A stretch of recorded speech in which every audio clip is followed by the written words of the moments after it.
Thank you, Samuel. Buenos dias. It really is an absolute honor to be here, so thank you so much for inviting me. As has already been said, I've been working in this domain for quite a long time, and over the years I have distilled a certain number of lessons which I feel are perhaps some of the preconditions to successfully developing and implementing design policy. So I'm really keen to share these with you today. For me, it's really important to map both the design economy and the design ecosystem. So that means looking at the economic value of design, so capturing those statistics at a top level, but also to understand the design landscape in a place. And what are the strengths, what are the weaknesses, so that we can capitalize on those strengths and bridge those weaknesses and really ensure that design policies and design action plans are evidence-based. As has already been beautifully articulated by David, it's really important that you involve policymakers and use creative design methods as part of design policy formulation in order to move beyond ideas to implementation. And this has been, one of the stumbling blocks of design policy in the past. So, as obvious as it might sound, it's really important to use creative design methods in developing design policies and to actively bring policymakers and ministers on the journey with you. We know that design can be a difficult concept for policymakers to grasp, so enabling them to experience the added value of a design process is really crucial. Of course, I often get asked, is it better to have a dedicated design policy or to have design integrated into other policies? And of course, I say both. So it's important to have design integrated into innovation policy, into sustainability policy, into creative industries policy, but also to have dedicated design action plans to really put a spotlight on design and to reach new audiences. But of course, it's much, much broader than that, and that was already mentioned in the video. We need to be highlighting and articulating what the added value is of design within a much broader policy agenda. What can it do for transport policy, for health policy, for housing, for disaster aversion? So this is a really exciting space for design policy. And of course, we are here at the World Design Capital in Valencia, and it's really exciting to see governments making strategic investments in design promotion. And this is increasingly happening all around the world, governments recognizing that strategic value of design and really putting their money where their mouth is. Having worked in this space for quite some years now, one of the things I would really advise is to initially focus on a small number of really concrete actions. Design should, of course, design policy, like design, should be iterative. So we should be ideally producing regular design policies. It should be a living thing. So it's really important to, once you've implemented a design policy, to always be thinking about what's coming next. So have a small number of design actions to really focus on and to make sure you have an allocated implementation body, budgets, timelines, and specific indicators for success. And prototype. Just the same way we would prototype in product design, service design, it's really important to prototype in policy, to iterate, evaluate, and improve. And traditionally, design policy here focused very much on the private sector, to support businesses who potentially have never used design before to use design. And of course, that's very important, but it's also really exciting to see design moving into the public sphere, to becoming part of the lexicon of government, to be part of the skill set of civil servants, and also to be part of policy labs and strategies. There are a growing number of design policies, action plans, strategies at multiple levels of governance around the world.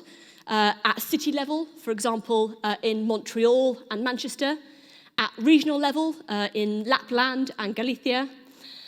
Here's a selection at a national level in Europe that exist all around the world.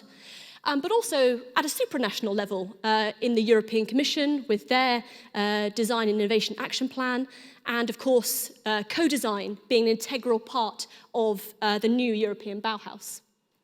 I'd also particularly like to highlight the example of Latvia. We've been working with various parts of the Latvian government for more than 10 years, and it was really exciting to support them in mapping their design ecosystem and to bring their first national design policy in 2013. I've got that wrong, haven't I? No, 2017. And now to see the next iteration, the next generation of design policy. And we've supported them to develop it, but also to implement it, which is obviously the crucial thing, because design policy shouldn't be a glossy report to sit on the shelf. So for me, as I said, it's really important to collate those all-important statistics. Without making too many generalizations, policymakers tend to be economists, and very often to get in the door of government, we have to speak the language of economists. And we really, of course, want to demonstrate what the value is of design at that national level. And Design Council has created a fantastic methodology for measuring design value, and that has been replicated around the world. As I said, this is really, really important for creating that helicopter view of what's happening in terms of the added value of design. But what's also really important is to understand what's happening on the ground. What does the design landscape look like? What are the strengths and weaknesses so we can develop those targeted policy interventions? And to do that, we map the design ecosystem. So that's all about understanding what are the existing promotion and awareness mechanisms that are really raising awareness of design among the general public, for example, but also, among high-tech startups, etc. Thinking about funding and support. So how can we implement mentoring and financing programs to de-risk delivery, de-risk companies investing in design for the first time? Thinking about education and research, how can we infuse design thinking at all levels of education, from childhood literacy through to doctoral level, and really making sure that these curriculum for design degrees are relevant to the design sector out there and emerging trends in technology. The design sector itself, there was some research done by Design Council a few years ago that said of all the creatives in the creative economy, designers were least likely to engage in continuous professional development. Of course, we know that design is changing, it evolves all the time. So how can we support the design sector to continuously professionalize, to continuously upskill, to be able to meet the new demands of big industry and those big government contracts? And then looking at how design is embraced in the public sector. Is it part of the skill set of civil servants? Is there a policy lab experimenting with design for policy to make people-powered policy? Is there also design infused in multiple policy agendas? And here I'd like to cite an example of good practice, international good practice with the Philippines. So for those of you who attended the pre-event yesterday, there was a fantastic presentation by Ria and Ken looking at the Design Counts project, which exactly that looked at mapping the design economy of the Philippines, but also the design ecosystem to inform the Philippines' first national design policy. So that's going to be very exciting to see that being published. It's really crucial, and I said, it sounds obvious to use design methods for policy making, but you'd be surprised how often this doesn't happen because, as I say, we feel the need to really speak the language of government. And so we try to shoehorn our approaches into what policymakers are expecting by presenting the important stats, which we do need. But I'd really like to challenge you out there and to say, what can gamification offer design policy development? Participatory budgeting. Imagine if you were Minister for Design for the day and you had a game to allocate your budget for design promotion across different activities. What would be the implications of that? And also, I would be very excited to see somebody combine virtual reality with speculative design. Can you imagine using virtual reality headset to see and experience utopian and dystopian design futures and how that might influence how we think about the world in the future? So if anybody's feeling brave, please let me know. Crucially, you have to involve senior decision makers on the journey. Design can be difficult to wrap your head around, and I see it time and time again, design policies not reaching fruition, not being implemented, or being too ambitious. Of course, I advocate an ambitious design policy, but without having the buy-in from senior political advisors, sometimes that just doesn't happen. We can't talk about design without talking nowadays about sustainability. And it's really important to make sure that design for circular economy, design for sustainability is integrated across that design ecosystem.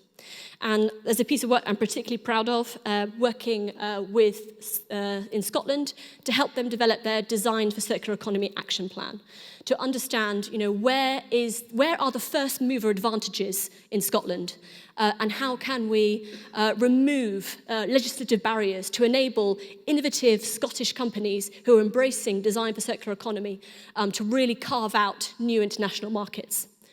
And how can we, for example, educate business support advisors who advise startups on how to perform life cycle assessment? So this is something that's absolutely integral to design policy. Another example I would cite is in the UK and the growing design agenda within innovation research. So the innovation funding body in the UK is called UKRI. And what's really exciting is that from 2016 to 2020, UKRI invested £52 million in design research through more than 190 research projects. And of course, these ranged from huge projects of £10 million through to very small projects. But the crucial thing is that UKRI has understood what the value is of design research and the impact that it has across almost all sectors of the economy. And so they have consistently, in multiple strategies, integrated design as a priority. And I would hope that for the next round of funding, there'd be a similar amount of funding allocated as that. But what's also really exciting is that already they have pledged 25 million for a specific project on design and the green transition, and making sure we connect that design and circular economy research for the coming 5 years. It's really, really exciting to see, as I said, design being embraced on this international stage. For cities, to come out and make these strategic investments in design, but also to evaluate it. And I was really excited to hear about the evaluation plans for Valencia World Design Capital. As an example, Helsinki World Design Capital, through an investment of 18 million euros, attracted 2.5 million visitors to Helsinki. And you might also have heard of the Year of Irish Design, which was co-financed by the Irish government and match-funded the same amount by industry, where they engaged 28 million people in more than 600 projects at home and abroad. And the impact of that Year of Irish Design, led to iterations of design action plans in Ireland. As I said, I've been in this game a little while, and although I always encourage organisations to be really ambitious and to go big, it's also important to be realistic and to understand, how we can move from development to implementation. And so I always advise that design policies should be iterative. Start with a succinct, concrete, small number of actions, and move on to a larger number of actions as part of the kind of second phase, the second generation of design policy. And here again, I would cite the Philippines as a really good example of international good practice. They identified 5 core thematic areas that they wanted to focus on as part of their national design policy. And each one of those has a very specific design action with measurable, tangible actions, including number of companies, number of civil servants, etc. And this is really, really important. And I think I'll just pick out a couple of examples. So at the moment, the government of the Philippines is developing a future agenda for skills. So what are the skills of the future? This is a really good opportunity for us to integrate design into this future skills set, which is going to be part of, a broader pillar of work across the government. So how can we articulate design skills in terms of, these future digital priorities? Also, design for diversity, a very, very big issue nowadays.